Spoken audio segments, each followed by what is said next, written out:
राजा murder case में एक और नाम की एंट्री हो गई है। ये नाम है संजय वर्मा।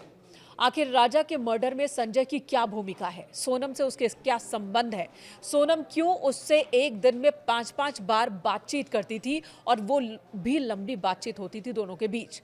मेघालय की पुलिस फिलहाल अब संजय वर्मा की तलाश कर रही है। मेघालय की पुलिस जो कि राजा मर्डर केस की जांच पड़ताल में जुटी हुई है, उसी ने सोनम की कॉल डिटेल जब निकाली तो उसमें संजय वर्मा नाम का भी एक शख्स सामने आया है। ये किरदार कौन है और इसकी कितनी बड़ी भूमिका है? पुलिस के मुताबिक 1 से 25 मार्च के बीच सोनम इससे हर रोज बात करती थी, लंबी बातचीत करती थी, एक दिन में 5-5 बार कॉल करती थी। हालांकि जब पुलिस ने इस नंबर पर कॉल किया तो ये नंबर स्विच्ड ऑफ है, ये फोन बंद है। तो ऐसे में सवाल है कि संजय वर्मा आखिर है कौन, क्यों इसका फोन बंद है? बताया ये जा रहा है कि 1 से 25 मार्च के बीच 119 बार सोनम ने उसे कॉल किया है। हालांकि कुल बातचीत की जो डिटेल बताई जा रही है उसमें कहा जा रहा है कि लगभग 300 कॉल्स हुए हैं, दोनों के बीच बातचीत हुई है और अभी ये फोन स्विच्ड ऑफ है। तो रहस्यमय तरीके से ये फोन बंद क्यों हो गया?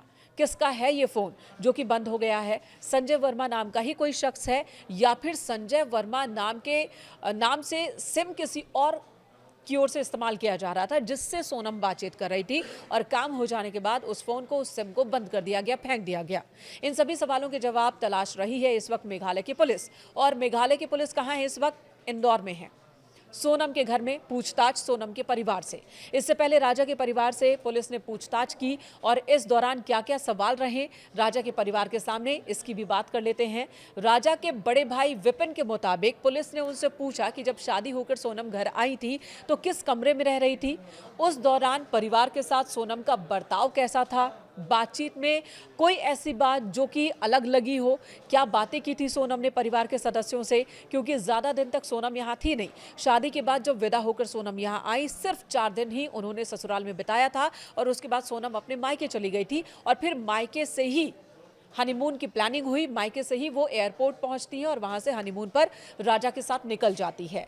तो ऐसे में इन 4 दिनों में सोनम घर में कहाँ रही थी, क्या बातचीत हुई थी, उसका बर्ताव कैसा था, बिहेवियर कैसा था, उसके सामानों को भी तलाशा जाएगा शायद।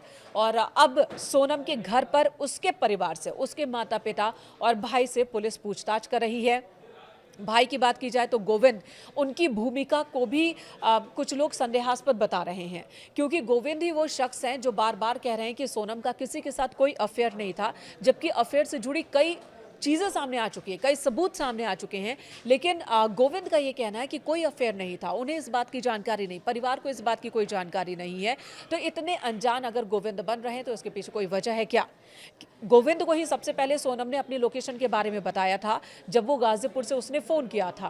तो ये बातचीत उसी दौरान हुई थी या इससे पहले भी गोविंद को पता था कि सोनम कहाँ है? कई सवाल हैं, क्योंकि अभी भी गोविंद को, सोनम के परिवार को क्लीन चिट नहीं मिली है पुलिस की ओर से। संदेह के घेरे में कई और लोग भी हैं। पुलिस तहकीकात कर रही है। शिलोंग में पहले जांच पड़ताल की गई, अब इंदौर में राजा के बाद सोनम के परिवार से पूछताछ हो रही है और एक बार फिर सीन रिक्रिएट करेगी मेघालय पुलिस। इन सभी आरोपियों को, सोनम, राज कुशवाहा और बाकी के 3 आरोपियों को लेकर एक बार फिर मौका वारदात पर जाएगी पुलिस और वहां पर सीन रिक्रिएशन का काम एक बार फिर होगा। अभी तक क्या क्या हुआ है? 2 हथियार बरामद कर लिए गए हैं। 3 लोगों ने हमला किया था।